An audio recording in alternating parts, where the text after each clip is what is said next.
మన తొలి వెలుగు ప్రేక్షకులందరికీ నమస్తే. ఇవాళ రేవంత్ రెడ్డి, బండి సంజయ్, మళ్ళీ పోతే కేటీ రామారావు ముగ్గురు పక్కపక్కనే వచ్చిర్రు పేపర్లో. ముగ్గురు ఏమేమంటారు ఎందుకైనా చెప్పే ప్రయత్నం చేస్తారు. ఎక్కువసేపు ఏం చెప్ప, ఒక 2 నిమిషాలు చెప్తా, అయినా ప్రయత్నం చేయరు. ఎక్కడ తప్పు చెప్పినా బరాబర్గా కామెంట్ పెట్టుర్రి. ఫస్ట్ బండి సంజయ్ ఏం చెప్తున్నారు ముచ్చట అంటే, కేసీఆర్ కుటుంబాన్ని అరెస్ట్ చేసే దమ్ము లేదని ఒప్పుకోండి ఓ కాంగ్రెస్ వాళ్ళు. కేసీఆర్ కుటుంబాన్ని అరెస్ట్ చేసే దమ్ము మీ దగ్గర లేదని ముక్కు చెంపలేసుకొని ఒప్పుకోరి మేము అరెస్ట్ చేస్తాం, కేంద్ర ప్రభుత్వం అరెస్ట్ చేస్తామని బండి సంజయ్ చెప్తున్నాం ముచ్చట. ఆ మేరకు కేంద్రానికి లేఖ రాయండి, మా చేతనైతే లేదని కేంద్రానికి లేఖ రాయండి, అప్పుడు వారి సంగతి మేము చూసుకుంటాం. సీఎం రేవంత్కు కేంద్ర మంత్రి బండి సంజయ్ సవాలేసిండు. రేవంత్ది ఓవైసీది ఒకటే స్క్రిప్టు అని విమర్శ. దేశ విభజనకు రేవంత్ రెడ్డి కుట్ర రామచంద్రరావు చెప్తున్నాం ముచ్చట. సింగరేణి నిధులు గజ్వేల్ కొడంగల్కు అందిన కాడికి దోచుకొని సంస్థను నాశనం చేసిండని కిషన్ రెడ్డి కూడా చెప్తుండు. ఏమని?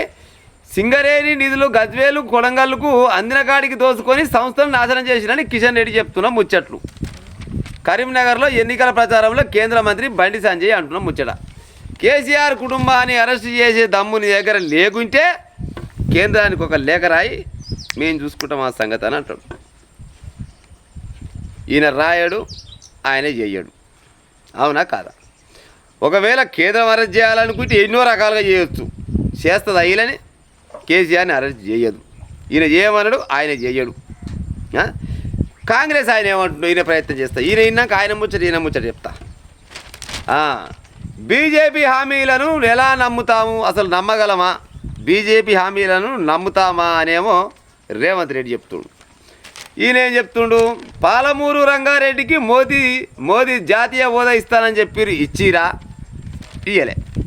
పాలమూరు రంగారెడ్డి కంట మోదీ జాతీయ హోదా ఇస్తానని చెప్పిండంట, ఆయన ఇయ్యలేదు, నమ్మం. బండి పోతే బండి ఇస్తానన్న బండి సంజయ్ మాట మార్చలేదా? మార్చిండు. ఇంకా రాష్ట్రం నుంచి రూపాయి తీసుకొని 42 పైసలు తిరిగిస్తుందంట మన కేంద్రం. ₹1 పన్ను కట్టుకొని 42 పైసలే వెనకకి ఇస్తుందంట.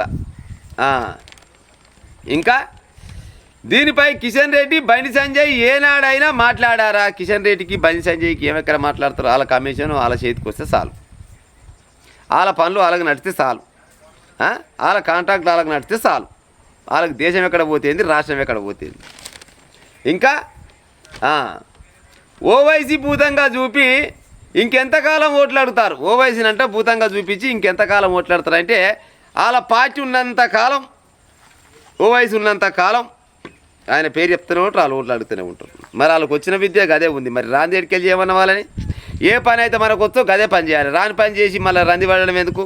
వాళ్ళకి అలకడి పని కాబట్టి గదే పని చేస్తారు, గట్టిన ఓట్లాడుతారు. ఇంకా గల్లీ ఎన్నికలకు మోదీకి ఏం సంబంధం? మోరీ పాడైతే మోదీ వచ్చి తీరుస్తాడా? మోరీలు పాడైతే మోదీ వచ్చి తీరుస్తాడా? బీఆర్ఎస్కు ఓట్లు అడిగే హక్కువే లేదంట. మున్సిపల్ ఎన్నికల్లో త్రిముఖ పోటీ ఉంటుంది. మీడియా సమావేశంలో ముఖ్యమంత్రి రేవంత్ రెడ్డి జిల్లాల పునర్విభజనకు 2027 మార్చి దాకా ఉంటుందని వ్యాఖ్య చేసిండు. ఆయన ముచ్చట గట్ల ఉంది, గిన ముచ్చట గిట్ల ఉంది. ఇక ఆయన ఏమంటుండు మరి? బీఆర్ఎస్ ఆయన కూడా గిత్త తనాలి కదా. ఇప్పుడు ఏమన్నాడు బండి సంజయ్? ఏమన్నాడు? కేసీఆర్ని అరెస్ట్ చేయాలని దమ్ము ధైర్యం లేకుంటే లేఖ రాయి మేము చేస్తామని ఆయన అన్నాడు. మీ బీజేపీ హామీలని మేమెట్ట నమ్ముతాం? పాడైపోయిన ఎంతసేపటికి ఓవైసీ పేరు చెప్పుకొని ఓట్లాడుతాం, అంతకు మించింది ఏకలేం లేదనేమో రేవంత్ రెడ్డి అన్నాడు. మరి వీళ్ళిద్దరు ఇంత అన్నాక ఎంతో కొంత ఆయన కూడా అనాలి కదా. ఆయన కూడా అనాలి. ఆయన 10 ఏళ్ళు ముఖ్యమంత్రి వెళ్ళిపోయిన ఆయన ఏమంటుండు? పాతాళంలో దాక్కున్న రేవంత్ రెడ్డి నిన్ను మాత్రం వదిలిపెట్ట. పాతాళంలో దాక్కున్నా కానీ రేవంత్ రెడ్డిని వదిలిపెట్టాడట ఓలు కేటీఆర్ అనే ముచ్చట. హామీలు అమలు చేయని కాంగ్రెస్ను నిలదీయండి. పూజకు పనికిరాని పువ్వు పార్టీ 12 ఏళ్లలో రాష్ట్రానికి ఏం చేసింది? పూజకు కూడా పనికిరాని పార్టీ ఈ పువ్వు పార్టీ 12 ఏళ్లలో రాష్ట్రానికి ఏం చేసింది? 2 ఏళ్ల తర్వాత మళ్ళా మనదే అధికారం వస్తుంది, అప్పుడు చూసుకుంటా ఒక్కొక్కరి సంగతి. 2 ఏళ్లలో మనదే అధికారం వస్తుందనేమో కేటీఆర్ చెప్తుండు. ఇప్పుడు చెప్పుడు ప్రజలారా, వీళ్ళు ముగ్గురు మరి ఇంట్లో ఎవరిది కరెక్ట్ కావచ్చు? ఈ ముగ్గురు దేశాన్ని రాష్ట్రాన్ని ముంచేటివే కాబట్టి ఆయవన్న లోలన్న ఉండొచ్చునా? ఈయన మీద పెడితే ఆయన మీద పెడతాడు, ఆయన మీద పెడితే ఈయన మీద పెడతాడు. జరసేపు కాంగ్రెస్ బీఆర్ఎస్ ఒకటి అంటారు, జరసేపు బీఆర్ఎస్ బీజేపీ ఒకటి అంటారు, జరసేపు బీజేపీ కాంగ్రెస్ ఒకటి అని అంటారు. మరి ఇలా లంగోడు దొంగోడు బయటవాయి ఓడు కావచ్చు. లంగ దొంగ బయటవాయి వీళ్ళంతా ముగ్గురు అన్నట్టుగా లెక్క. ఏదన్నా తప్పు చేస్తే నిజంగా కేసీఆర్ పైన చాలా రకాలుగా ఇప్పుడు నేరాలు అయితే ఉన్నాయి. ఆల్రెడీ ఎంతో కొంత అది బయటకు వస్తూనే ఉన్నాయి. మరి నేరాలు మొత్తం బయట పెట్టి లోపలేస్తామన్న బండి సంజయ్ లోపడేయాడు. బిడ్డా కేసీఆర్ నేను అధికారంలోకి ఎక్కితే నీ పని చేస్తా అని రేవంత్ రెడ్డి లోపడేయాడు. ఈ కేసీఆర్ ఏమంటాడు? నేను కేటీఆర్ నువ్వు కనుక నా చేతికే దొరికితే నిన్ను తోలు చెప్పు తీసుకొని కొడతా అని చెప్పాడు. ఆయనకు అంతే ఉంది. అందరు పుత్ర కలిసి తెలంగాణ రాష్ట్ర ప్రజలకు మంచి చెవులల్లో పూలు పెట్టుకుంటా రాజల లెక్క తిరుగుతున్నారు ప్రజలారా. వీళ్ళు ముగ్గురు ఇట్లల్లా ఎవడు లోపడయ్యాడు. అది కాదు ఇది పోదు.